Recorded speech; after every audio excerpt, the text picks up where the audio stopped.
Добар ден, почитувани, ова е најновата Телма амбуланта. И овој петок емисијата ја реализираме во соработка со клиничката болница Жан Митрев. Епилепсијата не секогаш изгледа драматично. Понекогаш нападот трае само неколку секунди, со кратко исклучување или замрзнат поглед. Како тоа да се препознае? И може ли тивките напади да останат долго непрепознаени? Се случуваат и ретки форми на епилепсија, активирани од светлина, звук или пак визуелни образци. Познатата 38 епизода на Покемен во 1997 предизвика напади кај стотици деца во Јапонија. Што ја направи оваа епизода толку опасна, дури и за оние гледачи кои немаат епилепсија? За причините, диагностиката, првата помош и современите терапии. Денеска разговараме со доктор Марија Милановска, невролог. Останете на Телма, а вклучете се и со ваши прашања во програма.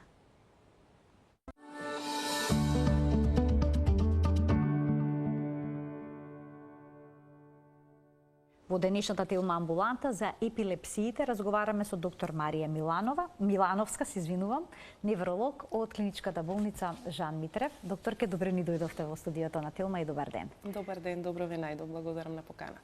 Докторке, што е тоа точно епилепсија? Дали епилепсијата секогаш мора да биде проследена со епилептичен напад или пак некој пациент може да има оваа диагноза, притоа никогаш во животот да не доживеал епилептичен напад? Така. Епилепсијата представува хронично невролошко расстройство кое што се карактеризира со појава на чести непровоцирани епилептични напади, кои што се последица на една абнормална електрична активност во мозокот. Не постои диагноза на епилепсија без претходно клинички манифестиран епилептичен напад.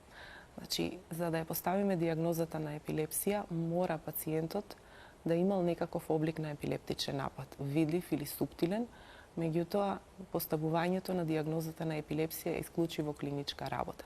Не се поставува ниту врз основа на суспектни наоди на ЕЕГ, ниту пак врз основа на некои претпоставки. Мора да се детектира епилептичен напад, за да се постави диагноза на епилепсија. И не секогаш после првиот доживеан епилептичен напад се поставува диагноза на епилепсија. Мора да се детектираат најмалку 2 непровоцирани епилептични настани во период подолг од 24 часа за да поставиме диагноза на епилепсија. Значи, дури и доколку ЕЕГ-то покаже промени кои што укажуваат на епилепсија, доколку пациентот немал епилептичен напад, не може да се постави таа диагноза. Не може да се постави диагноза на епилепсија.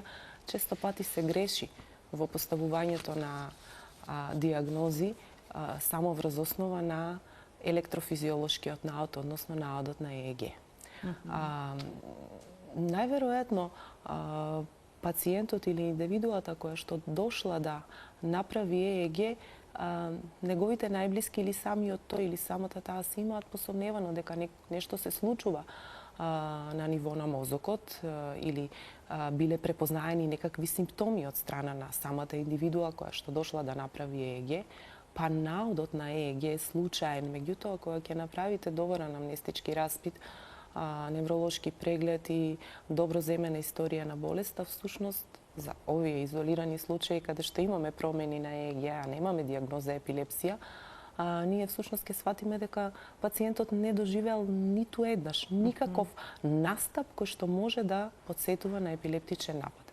Во тие случаи треба будно да се следат таквите пациенти, затоа што не сите пациенти кои што доаѓаат на лекар да направат ЕЕГ доаѓаат со цел да диагностицираат епилепсија. Примерно ЕЕГ-то служи како ексклузивна диагностичка метода во диагностицирањето на епилепсијата, меѓутоа се прави и во други цели. Кога случајно ќе се детектираат промени на ЕЕГ наодот кои што се карактеристични за епилептичните напади, тоа се така наречените епилептиформни избивања, стручно наречени шилци и шилец-бран комплекси, тогаш се поставува високо сомневање дека мозокот на таа индивидуа е сусцептибилна за генерирање на епилептични напади, значи има низок конвулзивен праг, може во било кој момент да добие епилептичен напад, а и не мора. Мозокот има така наречена кај тие пациенти, односно индивидуи, така наречена комицијална спремност во одредени временски услови, ситуациони услови да генерира епилептичен напад, меѓутоа додека не се постави диагноза на епилепсија врз основа на клиничка манифестација, само врз основа на ЕЕГ наодот не сме и не треба да се поставува диагноза на епилепсија, а уште помалку да се ординираат антиконвулзивни лекови. Бидејќи може никогаш да не го доживеат тој епилептичен напад. А како се може да изгледа епилептичниот напад? Повеќето од нас кои ќе помислат на епилептичен напад, замислуваат една драматична слика, но не секогаш се манифестираат на таков начин. Скоро сите ние, општата популација која ќе стане збор за епилепсија, синонимот, односно асоциацијата во јавноста е така наречената падавица. Значи, останало уште од древни времиња. Не секој кој што има епилептичен напад треба да ги манифестира тие така наречени гранд мал или генерализирани тонично-клонични напади, кои што се доста драматични и доста се експлоатирани во многу документарни филмови, вака во емисии по телевизии, па затоа првата асоциација е генерализиран тонично-клоничен напад, кој што на клинички план се манифестира со тресење, грчење на скелетната мускулатура, тонично-клонични спазми, значи во еден момент гледате пациентот како добива тоничен напад, односно мускулатурата во тонус, во спазам, во грч, а потоа доаѓа до олабавување на мускулатурата и тоа се повторува ритмички неколку пати додека трае самиот епилептичен напад, при тоа самиот чин е проследен со вокализација заради парализа на мускулатурата на вратот, односно на грлото, со силни вокализации, испуштање крици, појава на пена на устата, понекогаш помешана со крвава содржина заради гризнување на јазикот, може да се појави неволно уринирање заради парализа на сфинктерите, понекогаш да се појави и дефекација. И тоа е напад кој што изгледа доста драматично и страшно за околината, односно за очевидците.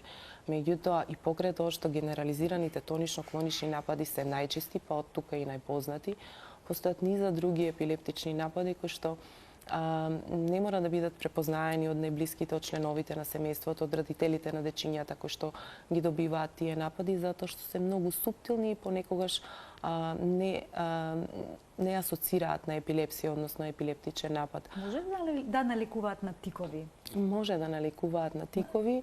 Одсутен поглед да има? Так, одсутен поглед, кај детските епилепсии, детските абсанс епилепсии, каде што во тек на игра или во тек на вообичаена секојдневна активност, детенцето за кратко време престанува да ја прави активноста која што дотогаш ја правило, погледот му залутува, подсетува на така наречен празен поглед, кога ќе го повикате по име не реагира, кога благо ќе го допрете по рачето или по рамото исто така не реагира. Тоа трае неколку секунди, многу кратко, и штом ќе престане нападот, детето повторно се враќа на активноста која што при тоа ја правило, со тоа што ваквите напади со празен или одсутен поглед често може да бидат асоцирани со суптилни автоматизми, односно суптилни неволни движења кои што најчесто се манифестираат со трепкање, односно неволно движење на очните капаци, со суптилни движења на рацете, оромандибуларни автоматизми со јазичето, со усните и така натаму. Сега треба да се разликуваат ваквите абсанси од едно обично невнимание кое што може да му се случи на секое детенце, меѓутоа бидејќи абсансните напади се често следени со засегање на свеста, диференцијално диагностички во однос на едно обично невнимание може да биде во тие случаи кога детето изгледа незаинтересирано, кога ќе го повикате по име или кога ќе го допрете, тоа ќе изреагира. Додека во тек на еден абсансен напад немате реакција од страна на детето, ниту вербална, ниту со поглед, ниту со движење. Претпоставам дека не слуша ништо во тој момент. Исклучено е, не слуша, не гледа, не перцепира. Перцепцијата му е засегната и свеста. А дали епилептични напади може да се појават поради промена во светлината? Потоа при слушање музика, например. Так. Или при читање, при следење на одредени визуелни образци, како што се паралелни линии. Така. Доста се ексклузивни тие епилепсии затоа што се ретки и често се поставува диагностичка дилема дали е тоа епилептичен напад или нешто друго. Спаѓаат во групата на така наречени рефлексни или стартал епилепсии, кои што се од една страна тешки за дијагностицирање, меѓутоа затоа што ретко се помислува на тоа, меѓутоа тогаш кога ќе ги дијагностицирате се многу лесни за менаџирање, затоа што ги советувате пациентите да ги избегнуваат тие тригер фактори кои што им ги предизвикуваат нападите и на тој начин нападите се држат под контрола. Најчести помеѓу така наречените рефлексни епилепсии се фотосензитивните епилепсии, тие што се предизвикани од визуелни стимулуси, например интензивни светла, строп светла во дискотеките, светлата во дискотеките, така одредени визуелни патерни, односно модели, како што се шаховски табли, паралелни линии, рефракција на светлина, дури и дневна светлина која што е многу интензивна, возење на пат, па влегување во тунел и повторно излегување од тунелот со возилото, промена на светлината, промена на интензитетот на светлината може да тригерираат појава на епилептичен напад. На второ место по честота на предизвикување на вакви рефлексни епилепсии се аудитивните стимули, односно така наречената музикогена епилепсија. Одредени типови на фреквенции, односно музики, може да предизвикаат епилептични напади кај предиспонирани индивидуи. Исто така читањето кај одредени индивидуи може да предизвика епилептичен напад, силни ненадени звуци, исто така спаѓаат во група на ретки епилепсии, меѓутоа пак за среќа ако се детектираат тригерите, може многу добро да се менаџираат и пациентите да бидат слободни од напади речиси цел живот. Ги споменавте вие тригери меѓу кои што се строп светлата во дискотеките. Да. Дали се тие опасни само за лицата кои што имаат фотосензитивна епилепсија или пак сите оние лица со дијагноза епилепсија треба да внимаваат на овие промени во светлината, во интензитетот? Предоминантно се опасни за предизвикување на епилептичен напад таквите интензивни светла, односно строп светлата по клубовите, по дискотеките, кај луѓе кои што имаат фотосензитивна епилепсија. Меѓутоа има пациенти кои што имаат, например, гранд мал генерализирани тонично-клонични напади, после долго, например, абстинирање од излегување, ќе сватат дека епилепсијата е ставена под контрола, првото излегување во диско клуб, во ноќен клуб, после враќање дома во раните утрински часови во сон или непосредно пред будење добиваат голем напад, што значи дека не се поштедени и тие. Тука станува збор за еден мозок кој што пак ќе кажам, има низок конвузивен прак и е спремен да генерира епилептичен напад, тогаш во моментот кога ќе биде тригериран. Докторке, што се случи со 38-та епизода на Покемон, кога во 1997 година стотици деца, но и возрастни лица добија напад? Еве, се наближува денот, 16 декември 1997 година се емитуваше таа фамозна епизода, мислам дека Electric Soldier, односно електричен војник, беше насловена. Имав прилика да го видам видеото непосредно пред да дојдам во емисијата и навистина таа интензивна светлина, односно брзината со која што се менуваат интензивните, станува збор за црвени и за сини светла кои што се менуваат за краток временски интервал, може да предизвикаат вратоглавица и главоболка и кај обичен гледач, а камоли кај луѓе кои што долго време биле најверојатно експонирани на екран, тоа се луѓе кои што најверојатно сакаат и играат видеоигри. И таа интензивна светлина во тие неколку секунди, односно не толку интензитетот на светлината, колку брзината на менување на тоа црвено и сино светло, предизвикала, како што прочитав, кај речиси 700 индивидуи, меѓу кои повеќе дечиња, а секако имало и возрастни, да добијат, сега, не можеме со точност да тврдиме, меѓутоа од податоците кои што се собрани од болниците во кои што биле однесени да бидат прегледани и евентуално третирани, добиле симптоми слични на конвулзивен напад, значи симптоми слични на епилепсија, а меѓутоа биле асоцирани освен со конвулзивни симптоми, со главоболки, вратоглавици, гадење, нагон на повраќање, значи една богата вегетативна симптоматологија која што била испровоцирана од надразба на кортексот на мозокот, на визуелниот, на аудитивниот систем, најверојатно и центрите на повраќање. Во секој случај биле многу интензивни стимули, штом толку голема бројка на луѓе и дечиња биле засегнати од оваа игра. Така, по првото емитување на оваа епизода во Јапонија, таа конкретна епизода е ставена во бункер и никогаш повеќе не била пуштена во програма.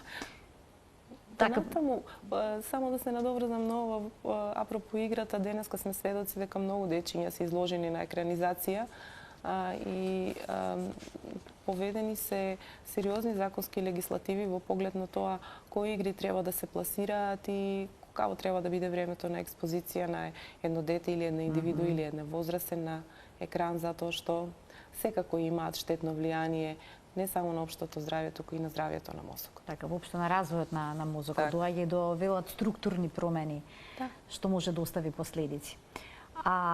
Докторке, што е со епилептичните напади што се јавуваат само во текот на ноќта? Може ли пациентот воопшто да не е свесен дека има епилептични напади? Се разбира. Тоа се така наречени ексклузивни ноктурални епилепсии или ноќни напади, кога пациентот го добива нападот за време на сон, и тоа во подлабоките фази, во втората, во третата фаза од нерем спиењето, кога се во длабок сон тие индивидуи, најчесто таквите напади се проследени со многу виолентни движења, со многу големи амплитуди, каде што пациентите може да бидат повредени и сведоци за таквиот настан може да бидат супружниците, односно нивните партнери, или наутро кога пациентот ќе се разбуди, случајно ќе забележи модринки по телото или гризнат, каснат јазик. Сето тоа се случува додека пациентот спие и не е свесен за самиот настан, додека тој трае, пациентот е во сон. После будењето или партнерот, односно партнерката ќе посведочи за настанот, опишувајќи го, или пак тој ќе стане свесен забележувајќи модринки по телото, гризнат јазик и така натаму.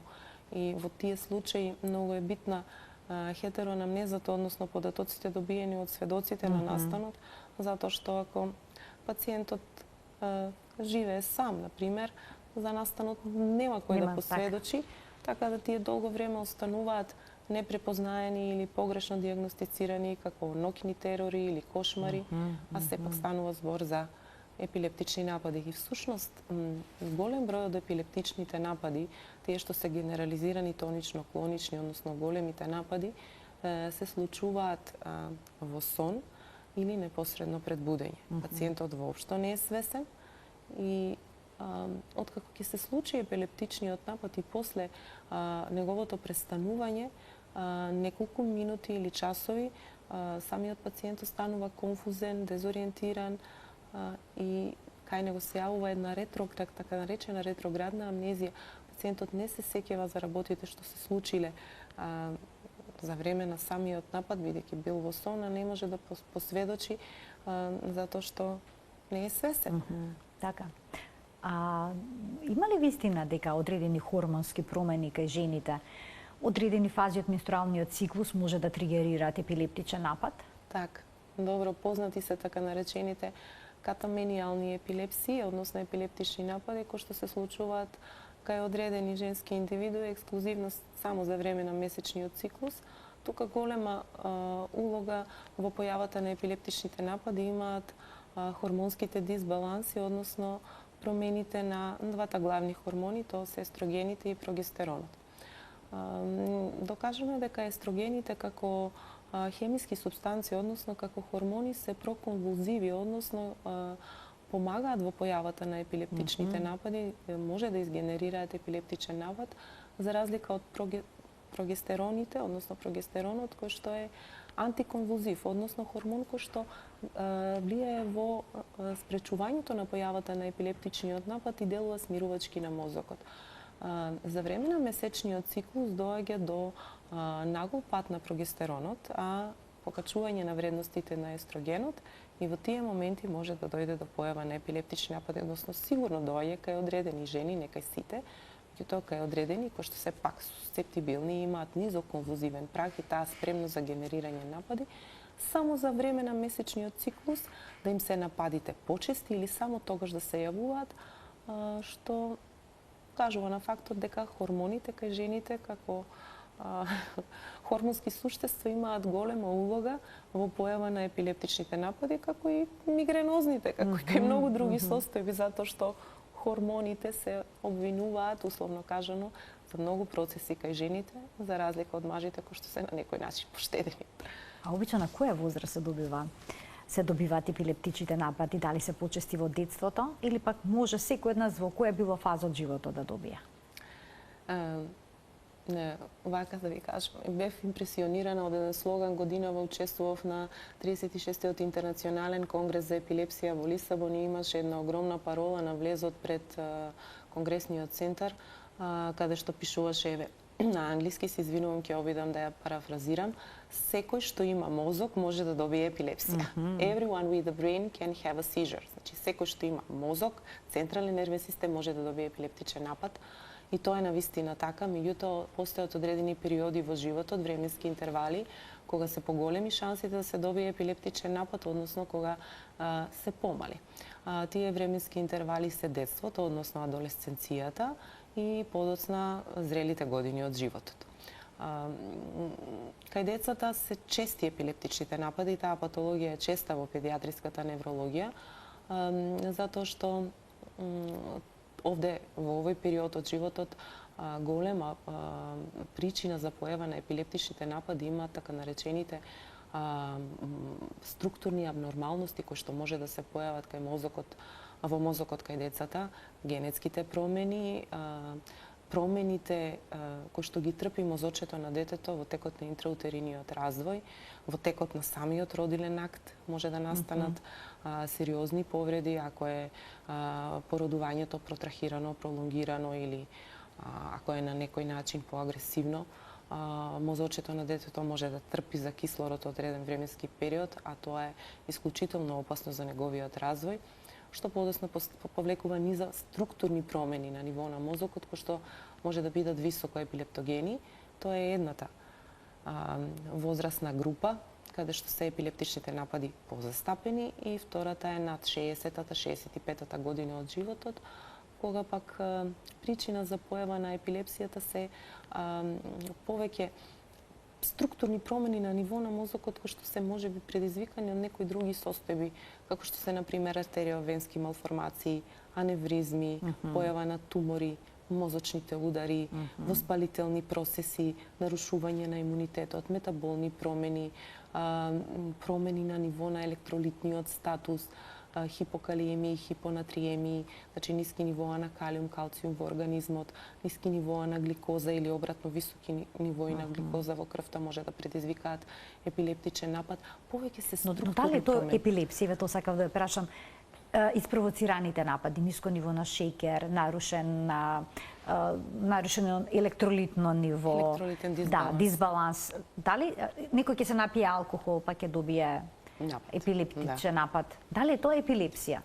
Не.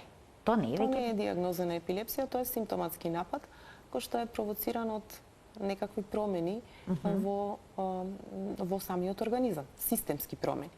Не е тоа априори епилепсија која што се случува како резултат на некаква мутација на некој ген кој што го засега мозокот или некаква структурна промена на ниво на мозокот, како што е на пример тумор, удар, крварење и така натаму. Додека постои агенсот во организмот, дали е тоа инфект, дали е тоа високо ниво на токсини од алкохол, наркотични супстанции, децата покачена температура, покачена телесна температура во склоп на фебрилни конвулзии, сето тоа се ситуациони напади кои што се предизвикани од и се секундарни, не се примарни. Од нешто се провоцирани, меѓутоа надвор од мозокот, во самиот организам. И тие, кога ќе биде отстранет агенсот кој што го предизвикува нападот, односно кога ќе се регулираат електролитните промени, кога ќе се стави под контрола нивото на шеќерот во крвта, или во склоп на некои други состојби, како што е, на пример, уремичната невропатија, токсични и други метаболни невропатии, кога ќе основниот процес ќе се стави под контрола, тогаш нападите исчезнуваат. Да, тоа е епилептичен напад, симптоматски и ситуационен, меѓутоа не е диагноза епилепсија. Не е диагноза епилепсија.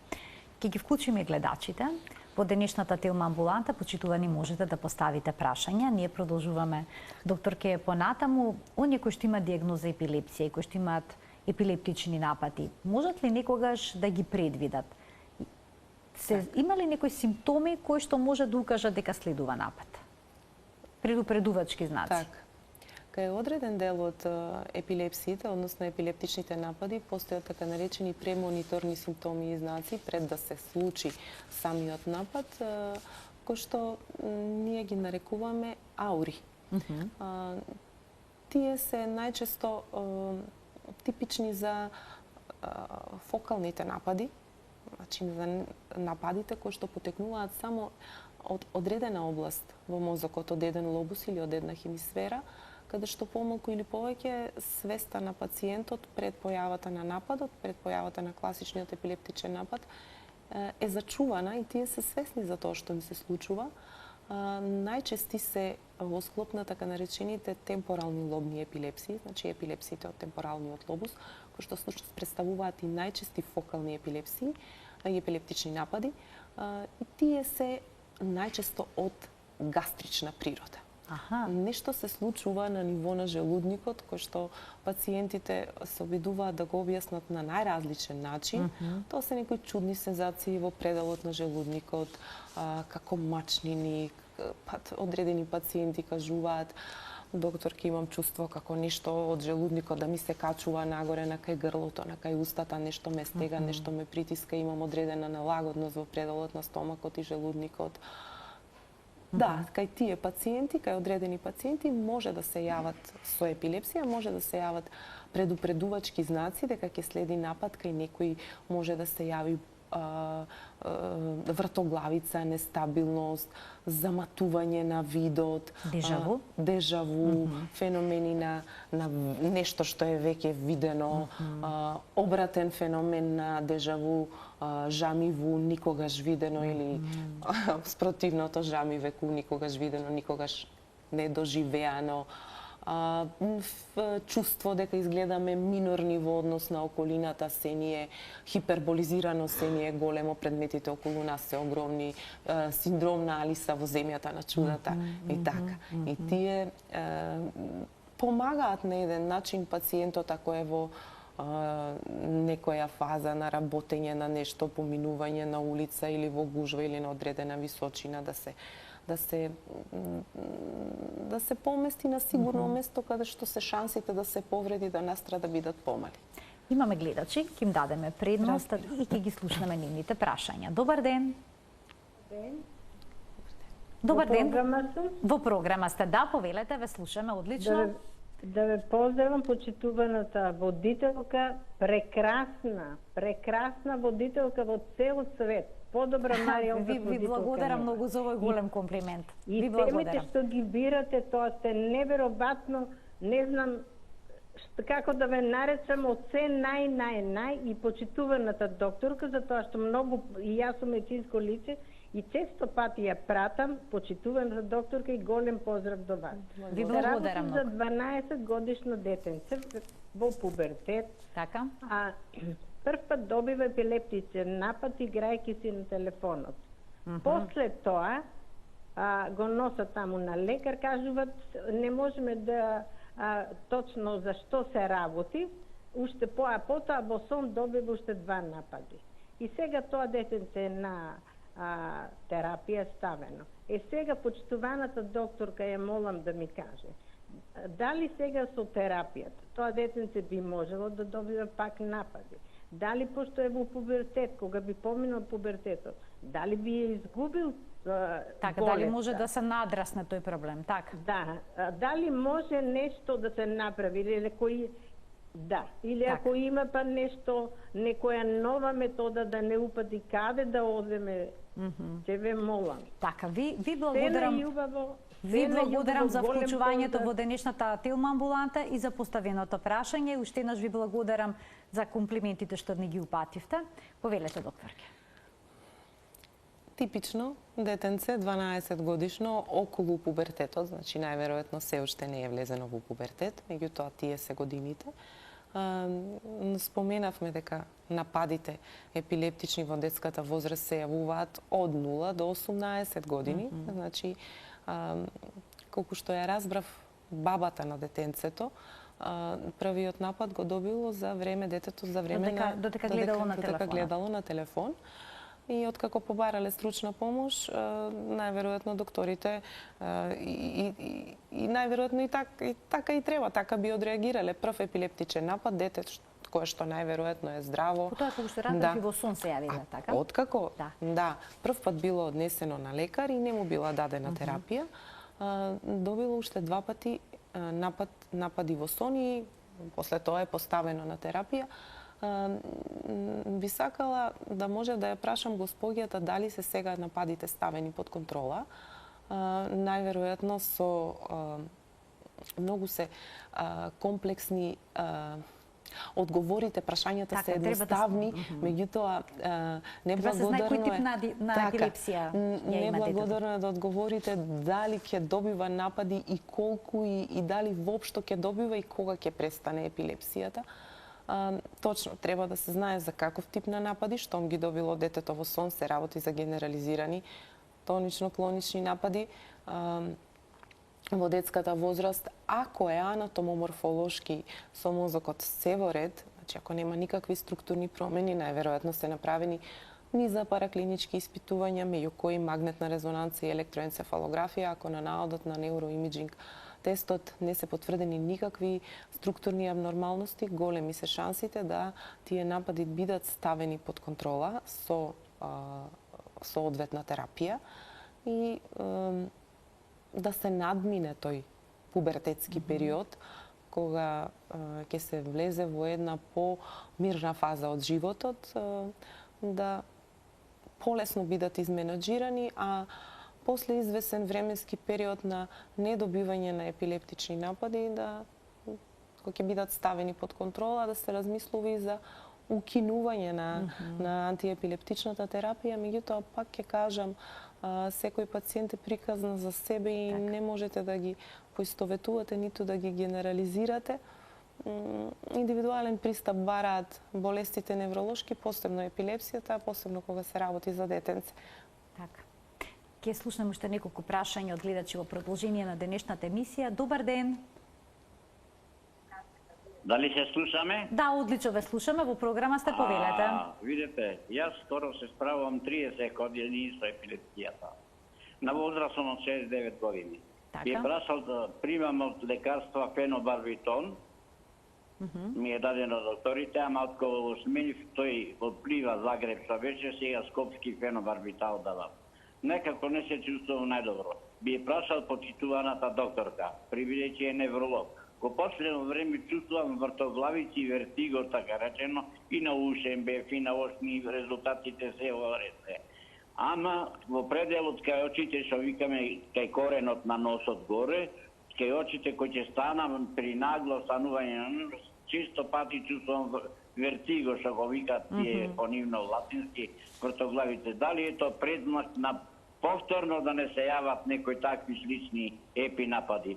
Толку имав да прашам. Така, ви благодарам и вам за вклучувањето во денешната телмамбуланта. Докторке, што би можеле да советувате во овој случај? Пациентот спомена дека долги години, веќе 30 години, колку што успеав да разберам, се бори со диагнозата епилепсија и редовно прима терапија и најверојатно нападите се ставени под контрола. Зема еден од најстарите антиепилептици, фенобарбитон, односно фенобарбитал. Тоа е антиепилептик кој што е многу ефикасен во спречување на епилептичните напади, меѓутоа има многу несакани ефекти, посебно ако се користи долго време, како што спомена господинот. Меѓу несаканите ефекти се и симптомите што ги наведе, односно вртоглавици, нестабилност, чувство на тенденција за паѓање при станување. Може би е несакана реакција на самиот лек. Ако се веќе исклучени другите можности за појава на вртоглавици, господинот спомена дека бил на оториноларинголог и на офталмолог и таму се исклучени било какви причини за појава на вратоглавиците од очно, односно ушно потекло, може би треба да се направат дополнителни тестови во смисла да се испита состојбата на вратниот дел на рабетниот стол, понекогаш спондилозните промени на вратот може да доведат до појава на вратоглавици и такво чувство на нестабилност, посебно при нагло станување, да се види центарот за рамнотежа. Не мора секогаш да значи, односно ретко значи дека таквите симптоми кои што ги спомена господинот може да бидат предиктор за епилептичен напад. Апсолутно не мислам дека е така, туку дека е проблемот во нешто друго, најверојатно проблеми со вратен рабет или центар за рамнотежа, па во последно време и временските услови, нагол пат на температурите, врнежи и така натаму, сето тоа, таа промена на атмосферскиот притисок може да доведе до појава на вакви симптоми кои што ќе го збунат пациентот, можеби ќе го исплашат, а воопшто не станува збор за некаква најава дека ќе се случи нов епилептичен напад. Ајде да слушнеме уште неколку прашања од гледачи. Добар ден. Добар ден. Повелете во програма сте. Поздрав до водителката и докторката. Благодарам. Вака сега. Ја 19 на години сум епилептичар. Така? И ме интересира во ЕМГ-то пишува дека целосна си тоа што пишуваш там, последната реченица дека води пишува наодот води кон целосна дисфункција на мозокот. Едно прашање тоа и другото прашање ако може да пообјасни поопштено за идиопатска епилепсија.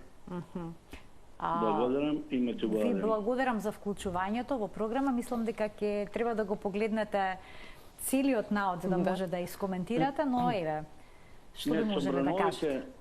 Ало? Да, во програма сте се уште? Да, во програма сум. Значи, ви имате идиопатска епилепсија. Со гран мали со... Да, не имате некој прашање, докторке? Колку години има господинот да прашам? 63. 63. Дали имате било какви проблеми со меморија, концентрација, фокус? Па, више почнува. Кога е правено ЕЕГ-то, пред колку време? 2018 последното ми е правено. Так. Во будна состојба? Да не ве замараме више. Само дали во будна состојба беше правено?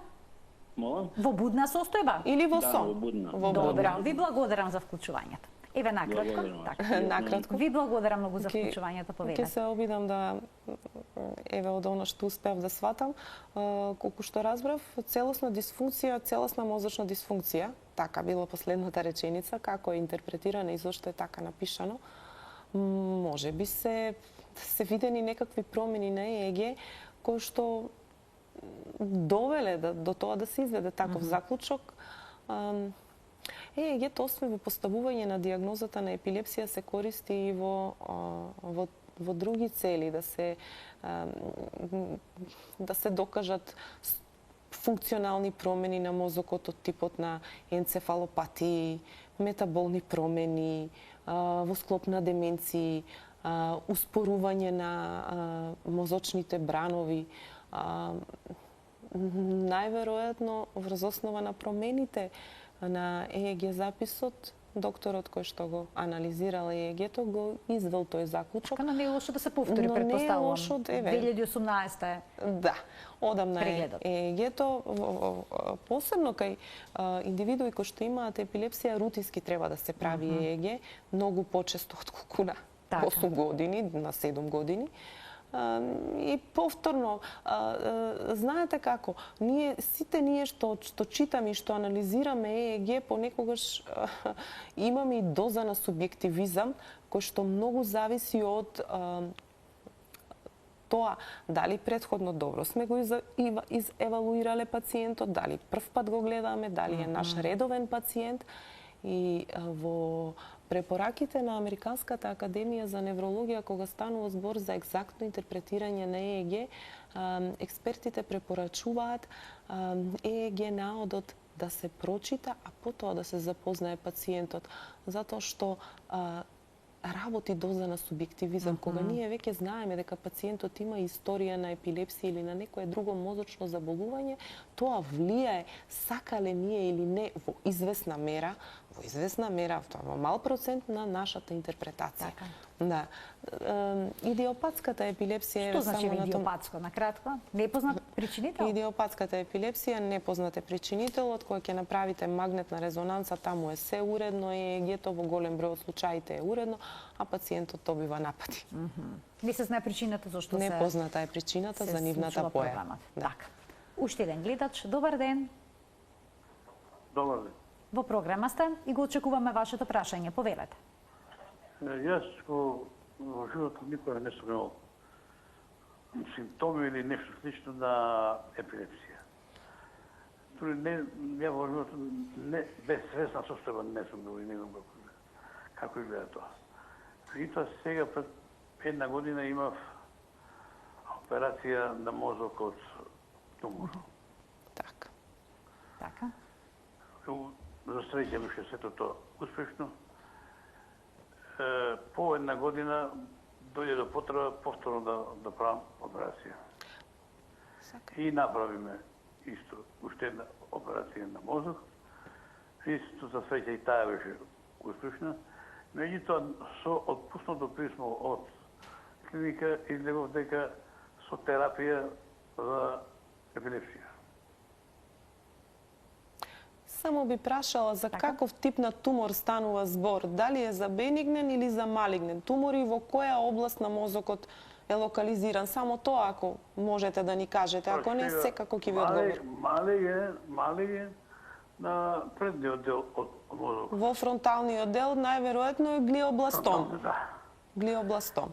Добро, ви благодарам. Ви благодарам за...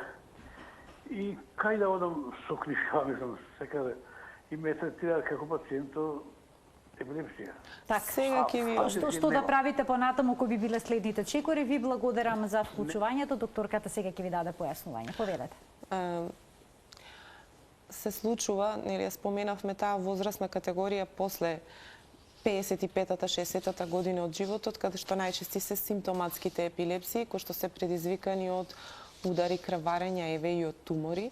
Во случајот станува збор за малигнен тумор, најверојатно глиобластом е еден од најмалигните тумори во централниот нервен систем, кој што има тенденција да се повторува, да расте повторно и покрај отстранувањето. За краток временски период се направени 2 хируршки зафати и не случајно е пациентот поставен на антиепилептична терапија и без да добие епилептичен напад. Туморот се наоѓа во предниот дел на мозокот, значи во фронталниот лобус, каде што после ексцизија на таков субстрат туморозен, најверојатно се применувани, освен хирургијата, и други методи на најверојатно радиациона терапија, која што дополнително го оштетува мозочното ткиво. Такво цикатрицијелно ткиво кое што е богато со лузни е многу епилептогено, високо епилептогено. И ова е еден од ретките случаи при хирургија во неврохирургијата, кога и пред да се добие напад на пациентите им се дава антиепилептична терапија, затоа што праксата покажала дека кога тогаш, порано или подоцна, посебно при хирургија на вакви малигни тумори, пациентите добиваат напади, и тоа големи, драматични напади, понекогаш и со статус, епилептичен статус. Како форма на превенција, всушност на ваков напад, затоа се дава терапијата. Имаме малку време, многу малку време. Јас ќе ве прашам во однос на терапијата, има ли нешто ново што ветува во однос на епилепсиите, помага ли кетогената диета? Златен стандард во третманот на епилепсиите се антиепилептичните, односно поточно кажано антиконвулзивните лекови, не можеме да кажеме антиепилептични, затоа што ниту еден антиепилептик не ја лекува епилепсијата, туку само ги става нападите под контрола. Антиконвулзивната е симптоматска терапија. 2/3 од сите пациенти со епилепсија на светско ниво, а ги има повеќе од 50 милиони, што укажува на фактот дека епилепсијата е едно од најчестите невролошки заболувања, успешно реагираат на антиепилептична терапија. се поставува прашањето што правиме со останатата 1/3, кои што еден мал процент од нив ќе одреагираат добро во моментот кога ќе се вклучи втор антиепилептик со различен механизам на дејство. Значи сме пробале со еден антиепилептик, не сме постигнале задоволителни резултати, можеби нападите се проретчени, но сепак пациентот добива напади. Што се прави следно? Се вклучува втор антиепилептик со различен механизам на дејство од претходниот и се чека извесен временски период да видиме дали нападите ќе се стават под контрола. Ако се стават под контрола, успешно, тогаш редовни контроли кај невролог, добар хигиено-диететски режим, хигиена на сонот, избегнување на тригери, алкохол, редовно земање на антиепилептичната терапија и таквите пациенти може да имаат нормален, квалитетен живот. Кај останатите пациенти, тоа е поголема бројка на пациенти, и поведувањето на трет антиепилептик не можете да постигнете контрола. Тука доаѓа до фрустрација и на самиот доктор, и на самиот пациент, и на членовите на семејството. Во тие случаи станува збор најчесто за епилепсии кои што се во склоп на епилептични синдроми. Тоа не е епилепсија суи генерис само за себе, како што се идиопатските или епилепсиите од фокално или од генерализирано потекло, каде што се знае со што си имате работа, ординирате антиепилептик и чекате тој да почне да делува, да се акумулира во организмот и така натаму. Во склоп на големи епилептични енцефалопатии, каде што основата е структурна, метаболна, вклучени се различни типови на гени, што и да примените и од поновата група на антиепилептици, вие не можете да се изборите со нападите, затоа што тие пациенти, освен епилепсијата, имаат и развојни малформации, заостанување во растот и развојот, хромозомски абнормалности, други промени на органите, срцеви аномалии, бубрежни аномалии, значи станува збор за еден епилепсијата е само еден дел од мозаикот на тие синдроми во кои што епилепсијата е како еден од симптомите. Од одамна се знае за кетогената диета, таа се е диета која што треба да биде водена од нутриционист во совет со невролог, значи не смеат родителите дома на своја рака да ја применуваат и да ја аплицираат кај своите деца.